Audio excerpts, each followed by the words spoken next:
আসসালামু আলাইকুম দেশবাসী।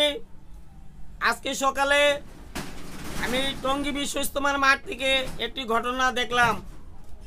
এটা আশা করার মতো না, খুবই দুঃখজনক ব্যাপার।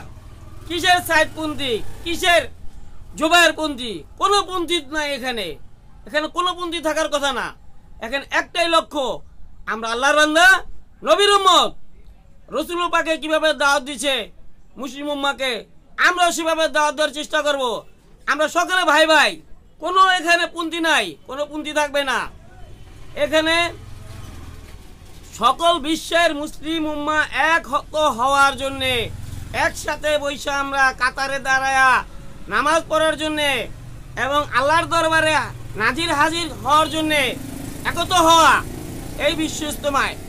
আর সেখানে আমরা যদি মারামারি হানাহানি করি, কেন? কিসের মারামারি? এইসব কেন করবেন আপনারা? এইসব সাইডপন্থী, জুবায়েরপন্থী এসব বন্ধ করেন। আপনারা দিনের কথা বলেন, আল্লাহ রসুলের গুণগান গান। আল্লাহর রাস্তে দিনের কথা ভাবুন, আল্লাহ রসুলের কথা ভাবুন, দিনের পথে বিরাজন। এটা কোনো হানাহানির জায়গা না, এটা আল্লাহর রসুলের গুণগান করার জায়গা।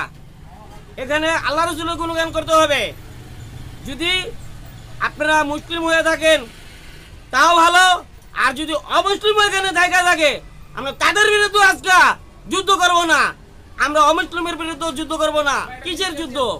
কোনো মারামারি, কোনো হানাহানি নাই। এখানে সকল মুসলিম উম্মাহ একত্র হয়ে আমরা এই বিশ্ব ইজতেমার সকল ধর্মীয় কাজ শেষ করার জন্যে আমরা প্রত্যাশা রাখি, আশাবাদী। এটাই আমার আশা, আর সারা দেশবাসীর আশা, সারা মুসলিমের আশা। আমরা কোনো হানাহানি চাই না, আমরা চাই দিনের কথা, দিনের সমালোচনা হবে। এটাই আমাদের প্রত্যাশা। এটা বলে আমি এখানে ব্যক্ত করেছি। আমি আজকে আসতাম না, সকালে এই ঘটনাটা দেখতে আমার খুব খারাপ লাগছে, তাই আমি আসলাম। তো আমার দেশের ভাইয়েরা ওয়েস্ট ইন্ডিজের সাথে ভালো একটা সিরিজ খেলছে, তাদেরকেও একটু ধন্যবাদ জানানো উচিত। তারা যে উপহারটুক দিয়েছে অসাধারণ, খুব ভালো লাগছে।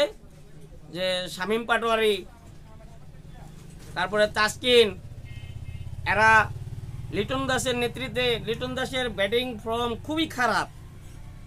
তারা যে এত ভালো মনোযোগ দিয়ে কাজ করছে, ভালো খেলা উপহার দিছে আমাদের বাঙালিদেরকে, খুব ভালো লাগছে। ক্যারিবিয়ান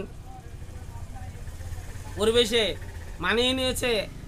এত কম রান করেও ব্যাটিং খুবই খারাপ ছিল, বোলিং অসাধারণ বোলিং হয়েছে, যার কারণে বোলিংয়ের কারণে, অসাধারণ বোলিংয়ের কারণে আর শামীম পাটোয়ারির ব্যাটিংয়ের কারণে আমরা ম্যাচটা জিতে গেছি। অবশ্যই তাদের অবদান আছে, আর তারা সামনে ভালো খেলবে। আর আমার আশা আছে যে সামনে যে ম্যাচটা আছে সেটাও তারা ভালো করবে, দেশের জন্য, দেশের স্বার্থে ভালো কিছু সুফল বয়ে আনবে। আমি এটাই তাদের কাছে আশা রাখি এবং তাদেরকে আমার তরফ থেকে, আমার দেশবাসীর তরফ থেকে লাল গোলাপ শুভেচ্ছা জানাই, প্রাণডালা ভালোবাসা জানাই। তারা সামনে এগিয়ে যাও, তারা দেশের জন্য কাজ করুক, দেশের জন্য খেলবে, প্রাণ উজাড় করে দেশের জন্য বড় বড় উপহার আনবে। এটাই দেশবাসীর প্রত্যাশা। এবং যারা বর্তমান দেশের ভারপ্রাপ্ত দায়িত্ব আছে তাদেরও আশা, আমি আশা করি, আমার আশা তাদের আশা একই আশা। এই দেশবাসীর স্বপ্ন, আমার স্বপ্ন একই স্বপ্ন।